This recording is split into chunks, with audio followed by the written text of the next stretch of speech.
Hey there, AE students. Welcome back to Aircraft Engines, Types and Placement. In our last video, we ended by talking about how there's swirls on the ends of the spinners in turbofans. Take a look at this turbofan of a 777. It's a massive airplane and a massive turbofan engine. You can see the scale just with this pilot sitting here next to or inside the cowling of this engine. Take a look at these blades and how they're shaped for this fan. Very specific shape to them, very specific design, and a lot of them. Let's keep talking about this, but let's focus now on what's referred to as bypass ratio. So the image on the left shows you a Rolls-Royce Trent 800 and then just a cross-section of a turbofan that might be used in something like a commercial jet. So both are examples of what we would refer to as a high bypass ratio turbofan, and both are used for civilian aircraft. The image on the right shows a little bit different type of turbofan. Here we see a turbofan for a Rolls-Royce EJ200 turbofan engine. This is a military style aircraft that would have a engine like this. And then you can see that it also has kind of a cross section of it down here as well. Both of these are considered to be low bypass ratio.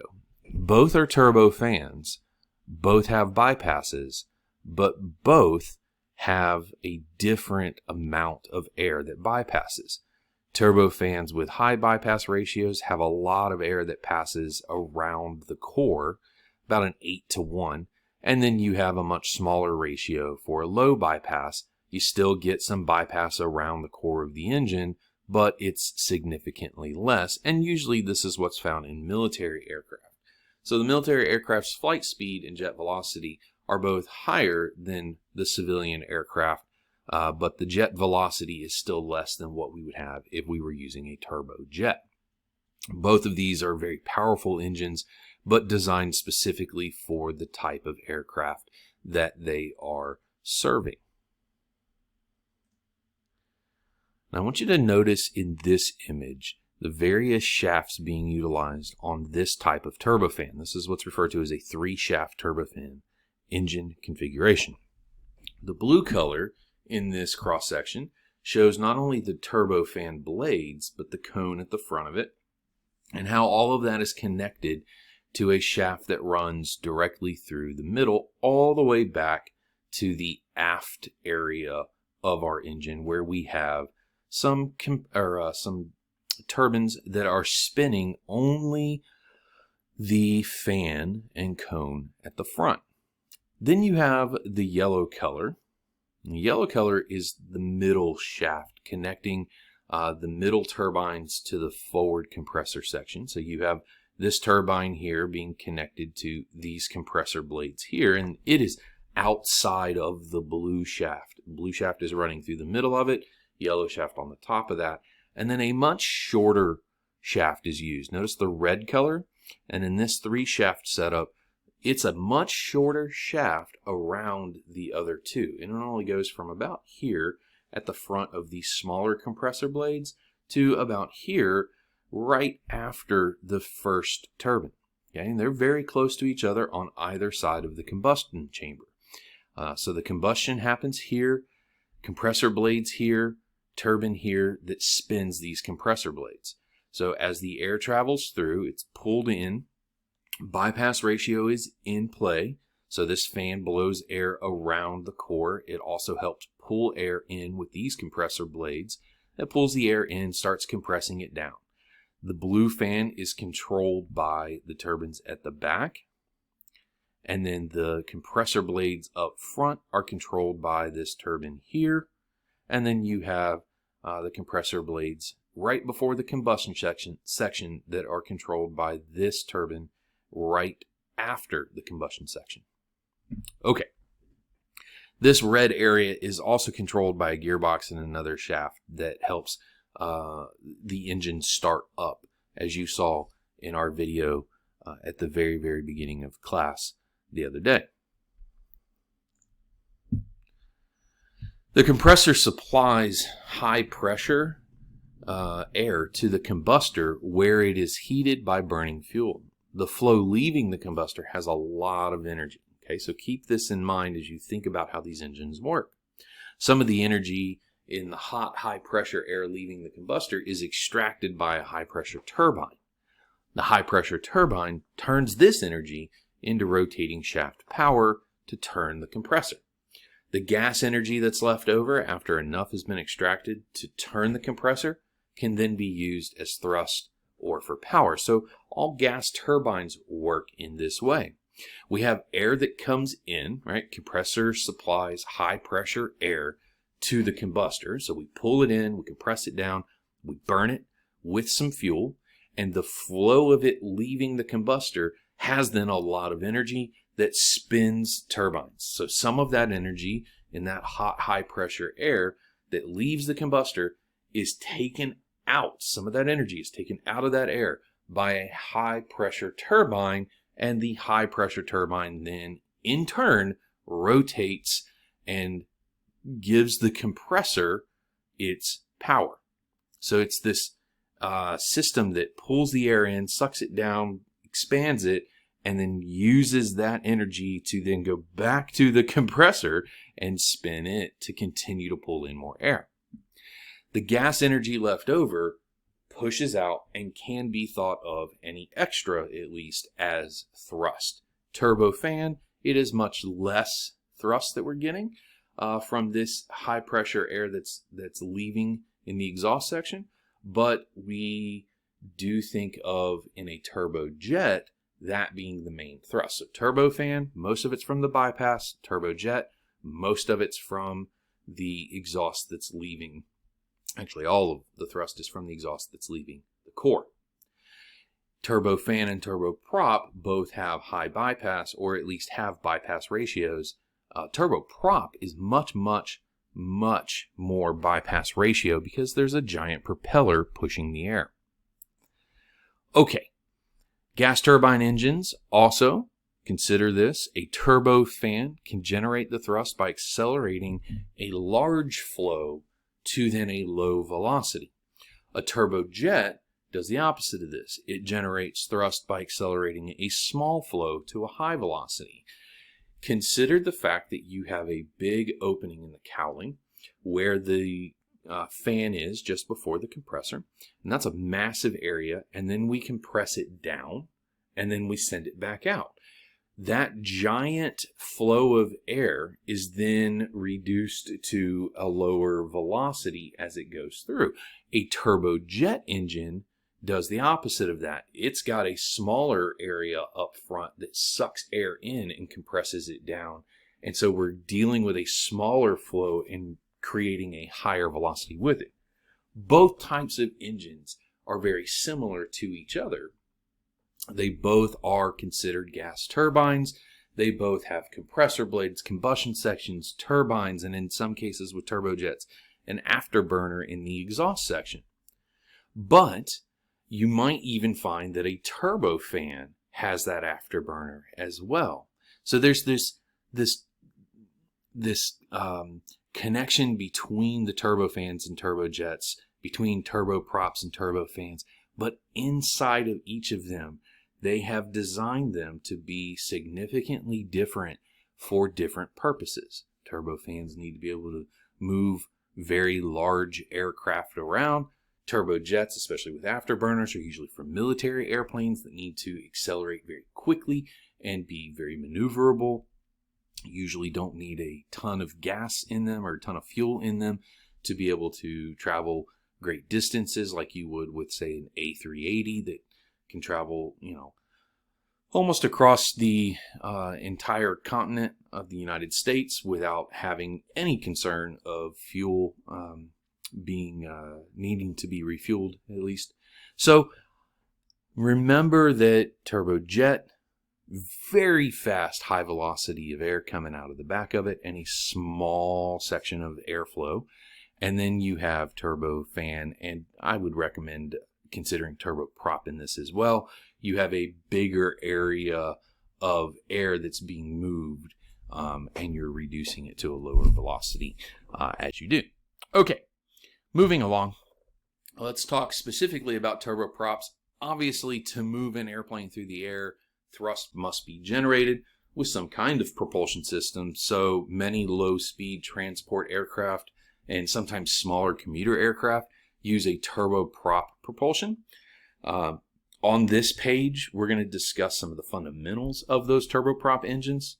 The turboprop uses a gas turbine core, just like we've seen with all the other ones, but it turns a propeller instead of what we would consider a fan.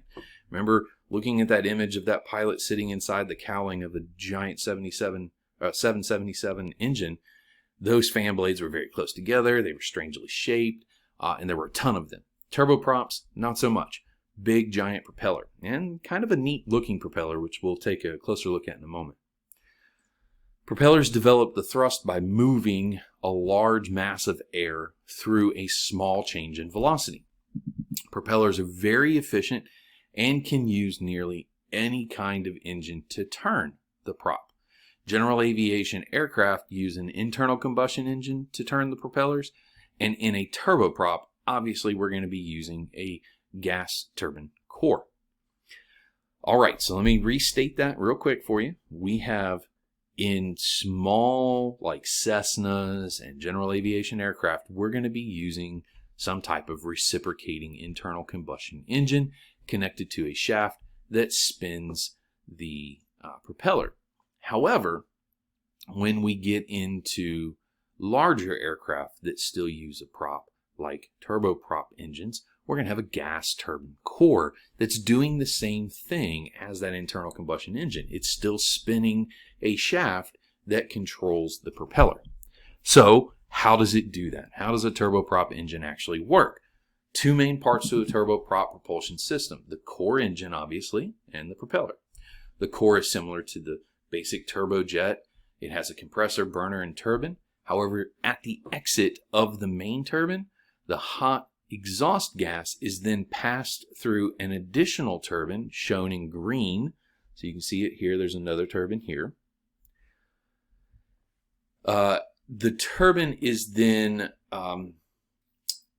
unlike a turbojet, most of the energy of that exhaust is used to turn that additional turbine. So you have air coming in through the compressor, burning, and then going through the turbine that has to spin the compressor blades, just like any other gas turbine.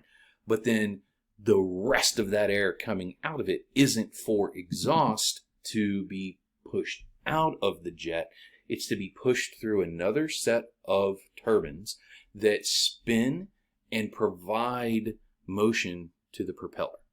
Okay, so unlike a basic turbojet, most of the energy of the exhaust is used to turn the additional turbine at the back. And this turbine is attached to an additional drive shaft, which passes through the core shaft and is connected to a gearbox. Now, this is similar to what we would see in a turbofan or a turbojet. That back turbine is connected through the shaft to the, maybe it's the compressor blades in a turbojet or the fan at the front of a turbofan. But in this case, this shaft is going to be running from that back compressor to a gearbox, and the gearbox is then connected to a propeller that produces most of the thrust. The exhaust velocity of the core is low and contributes very little thrust, because most of the energy of that core has gone into turning the drive shaft for the prop. This assembly is essentially how we would utilize a turboprop for a helicopter. And with helicopters, you have to have, if you're running a turboprop with them, you have to have that jet engine on the top. And you've seen this. It's usually larger helicopters that would have this kind of setup. It is a small jet engine that's up there, and it is contributing to the rotation of the propeller on the top. So the configuration of these engines can change pretty drastically. Let's take a look at a little more close up. We're going to look at some airplanes here. This is an example of an airplane that uses a turboprop. I want you to notice how the propeller blades are shaped and rotated. This is not only a rotation around, right? But not only does it spin like we would expect them to, but they rotate as well to change their angle of attack. So if you look at these blades on this propeller, it looks like their leading edge is facing you instead of being rotated sideways. It looks like it's facing you because they are. And they rotate so that it can change its angle of attack and eat through that air more efficiently. Remember, turboprops are pretty efficient. They just don't cause you to travel as fast. Take a closer look. Here's a blown up image of that turboprop on the left. Notice that it almost looks like this cone has, instead of them being attached to the cone, the cone is just covering up how it's attached inside. You can see that on this zoomed in closer image of an airplane as well. So on the right, you see a smaller private jet as part of the RDU Department of Transportation fleet. This is a picture that I took of a small jet there. And the larger airplane on the left needs a larger turboprop. Okay, so both of them have blades that rotate, but this one is obviously going to be a much larger engine. It's a much larger aircraft. It needs a turboprop, it needs a larger turboprop to keep it going. So notice that this wing that this turboprop engine is attached to, that wing is at a high wing position, whereas this wing that this turboprop is attached to, it is a low wing with somewhat of a dihedral to it position. And that's to be able to provide clearance, right? So the plane on the left has a high wing design to provide clearance for the larger prop that's needed to make this turboprop engine useful. And you compare that to the one on the right. It's a smaller airplane, small little private jet, and it has a smaller prop with fewer blades on the right, or fewer blades on it. Both are turboprop turbine engines, and they're both pretty similar to each other, but they have to be designed with the type of plane in mind, something an engineer must pay close attention to. And the next two images I'm going to show you are of the internal workings of the turboprop. So keep in mind this huge bypass ratio. All of this air outside of the jet engine is being pushed around that wing, around the jet engine by these propellers. But notice that with both of these, there's intakes just below that propeller. So that means this shaft has to go to a gearbox that goes up and controls a propeller up above it. The inner workings of this jet engine are actually down here. So that core, that gas core turbine is down here, and it's sucking air into it this way. And then a shaft comes from the turbine at the back to the front to a gearbox that's connected to this propeller. And it could even be with these engines specifically that as it comes out of the back, it's blowing some thrust out here. It's blowing some hot gas out here, but not much. Most of it goes to a turbine that turns almost 90 a shaft that turns almost 90 degrees to a gearbox that's up higher as well. So here, let's take a look at some internal workings. Both of these images can be found at the Smithsonian Air and Space Museum, the Udvar Hazy Center. I took these pictures quite a few years ago while on vacation there. And you can see that this is that core section. Here's where we've got the gearbox set up, and here's the shaft. So let's get closer on the core section. All of these little stator vanes are just used to help straighten the air up as it's sucked in. So you've got at the front of this engine out here, you would have the opening that allows the air to be pulled in. It goes past this shaft, it goes into this opening, compresses down inside this compressor section, gets burned in the combustion section back here, and then here are your turbines at the very back end. This first turbine is used to then spin the compressor blades. The back turbines are used to go all the way back through to this shaft that's running inside, and it runs all the way back out here to a gearbox that turns these propeller blades. Now, the propeller blades in this image have been cut off just to show you. But you can also see now how these blades are set up so that they can rotate independently from the spinning of the prop itself. And again, remember, that is to increase or decrease the angle of attack to make it more efficient as it's moving the air. All right, our last one to talk about as far as gas core engines here, or gas turbine core engines, is the afterburning turbojet. So most modern fighter aircraft employ an afterburner on either a low bypass turbofan or on a turbojet. Now, the afterburner that we're talking about is here in the end. In order for some fighter planes to fly supersonically, they have to overcome a sharp rise in drag near the speed of sound. And a simple way to obtain the necessary thrust is to add an afterburner to a core turbojet. In a basic turbojet, some of the energy of the exhaust from the burner is then used to turn the turbine. Okay, let's say that again. A simple way to obtain the necessary thrust is to add an afterburner to a core turbojet or turbofan, depending on the engine itself. In a basic turbojet or turbofan, some of the energy of the exhaust from the burner is used to turn the turbine. Some, not all of it. Okay, so in a turbojet, this turbine here is going to turn these compressor blades, and anything left over is going to go out through the exhaust. The afterburner is used to put back some of the energy by injecting gas or fuel directly into the exhaust that's already hot and coming out. So whatever's left over after turning the compressor blades then goes through this afterburner section. Notice that the nozzle of the basic turbojet here has been extended, right? So this nozzle back here has been extended. And there is now a ring of flame holders. They're colored this yellow-orange color here that's in the nozzle section. When the afterburner is turned on, additional fuel is then pushed through these rings, through these hoops, and into the hot exhaust stream of the turbojet. The fuel burns and produces additional thrust, but it doesn't burn as efficiently as it does in the combustion section of these types of engines. You get more thrust, but you burn much more fuel. With the increased temperature of the exhaust, the flow area of the nozzle, right? So we're talking about that cross-sectional area. The flow area of the nozzle must be increased to pass the same mass flow. So all of a sudden, this hot air that's already kind of bulky gets even bulkier because we heat it up even more. And so we have to have more space for that air to escape.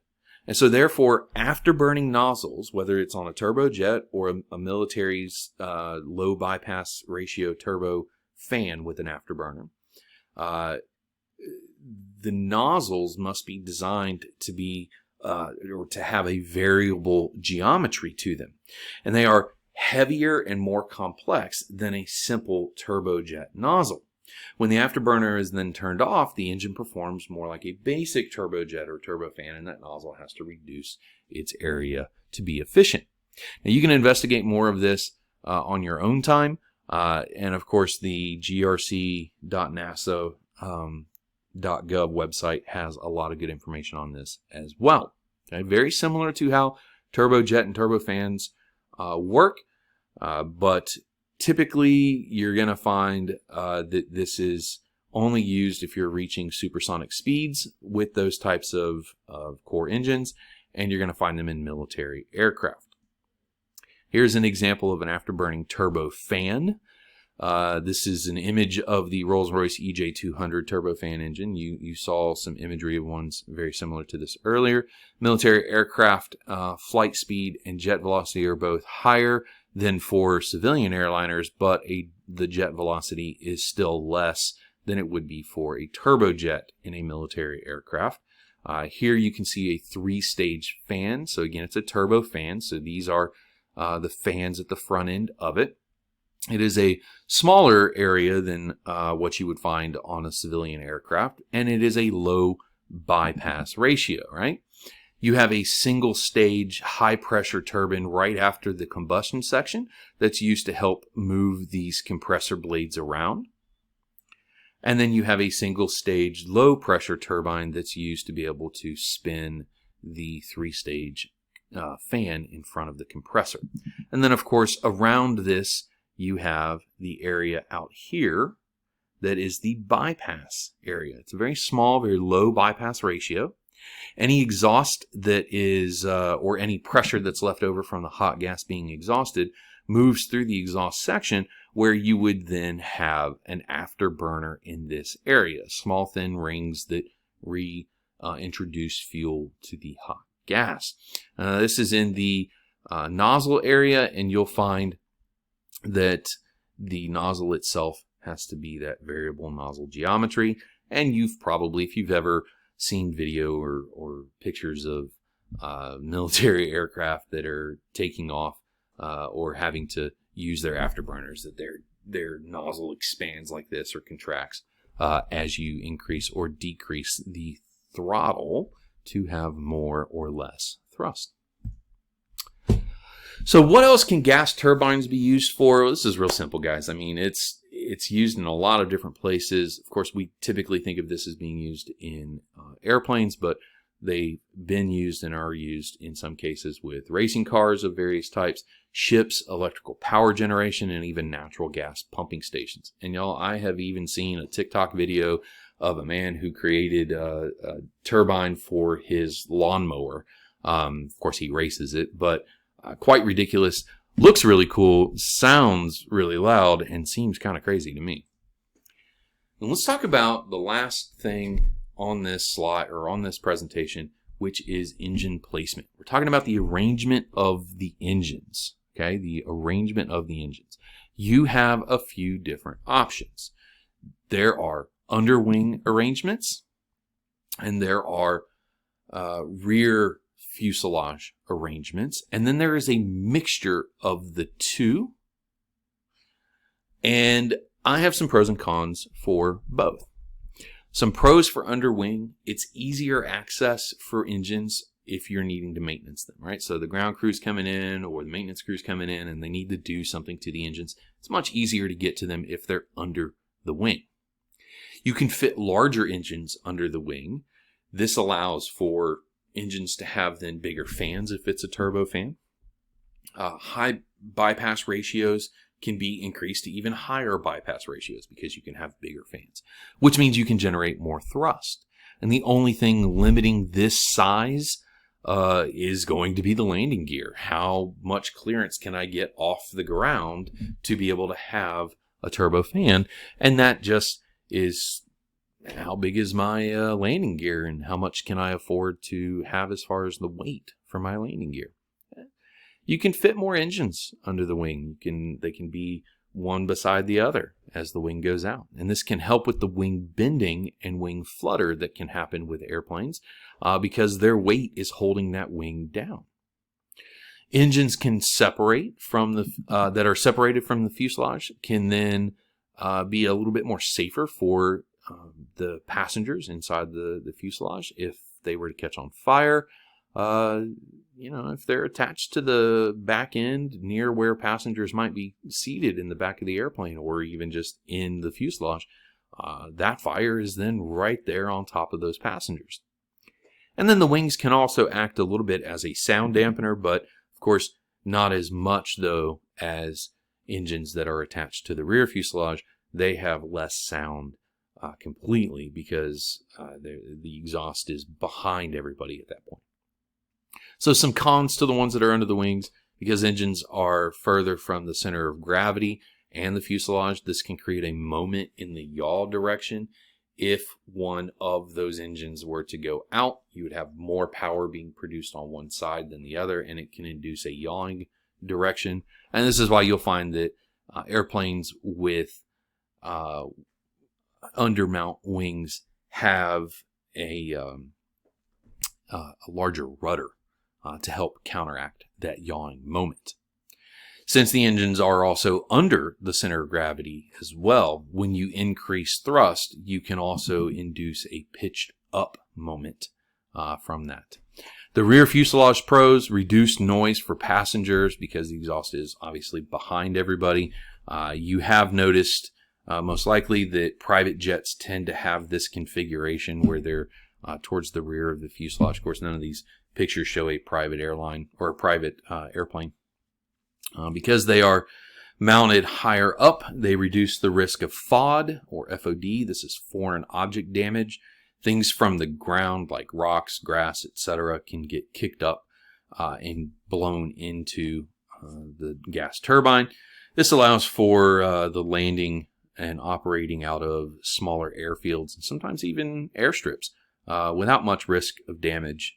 This is why private jets typically have this kind of configuration. It's less noise. They're usually a bit smaller, but they're up higher, so there's less chance of them picking up any debris from the ground. And then reversers can also be used to back the aircraft out. This isn't something that you see too often, but they are devices that move like this behind the jet engine, and then the thrust pushes into them and pushes the airplane back. This can be dangerous. Normally aircraft back up by somebody basically in a tractor that pushes them back out from the jetway at the terminal. And then once they start moving forward, they're using their engines to do so. But if you're backing up an airplane without someone pushing it, you're doing it without mirrors because airplanes have no mirrors, and that can be dangerous. The cons for this is that you must strengthen the aircraft, especially in the aft section, and you have to adjust the design of the aircraft to account for a change in that center of gravity. All that weight now is back behind where you would typically think of your center of gravity, and so your center of gravity is moved. This is why on airplanes with rear, especially very rear engine placement, you will have a longer fuselage in front of the wings. The wings will basically be pulled back to help with accounting for that center of gravity, or you will increase the front end of the airplane. More piping, more plumbing, more basically, if you're moving the engines back, you have to have more conduit for that fuel, for that piping to be placed to allow for that fuel to get from the wings to the engine, because they are now further from the engine, whereas the fuel is typically stored in the wings or just under the fuselage where the wings are, and it doesn't take too much to get that fuel to those engines. And also the thing to consider here is the fact that your wings are higher up, and so therefore fuel pumps become very, very critical, and if they fail, you can't do any kind of gravity-fed system where the fuel can still make it to the engines. There's also a moment created in the pitch direction for this type of placement. So because the engines are up here, it can induce a lot of this, especially as you're trying to land, and you can get this pitch up moment. You can also get into what's referred to as a super stall. So what winds up happening is that a lot of times, and you see it in this middle picture here, if you have just engines on the back section, you have to move the horizontal stabilizer to a T position. You have to put it on top of the vertical stabilizer. Now you'll notice that in the mixed version here, they've built it into the vertical stabilizer, which obviously reduces some things like your rudder, and they can keep that horizontal stabilizer down low. But when it is just engines on the back end, on the rear of the fuselage, you have to move that horizontal stabilizer up. And what winds up happening is when you're coming in for a landing, or if you were to get into a stall position, that air that's flowing over your wings now isn't going to just flow down. It's going to run into the T, because that empennage section has lowered and is now right in place of that airflow that's coming off of your wings, and it's keeping the back end of your plane down, keeping you in a pitched up position, which is stalled already, and you can't force the airplane back out of it. Now, there are some techniques for this and some instruments that are put in place to help counteract that, but it is a design flaw as part of it. Okay, well, that brings us basically to the end of all of this. We've talked about propellers, we've talked about reciprocating engines, we've talked about turbines, talked very little about ramjets and scramjets, but they are definitely there, right? You've got ramjets, and then you've got ones that go even faster than Mach 5 that we call supersonic combustion ramjets, right? So you have the supersonic combusting ramjets, scramjets, and then, of course, rockets were mentioned just for context. And we'll get into rockets a little bit later. So I do hope you enjoyed this and it helped you keep up with some of the notes that you have to take on this information. And you can come back to this anytime you'd like. Thanks.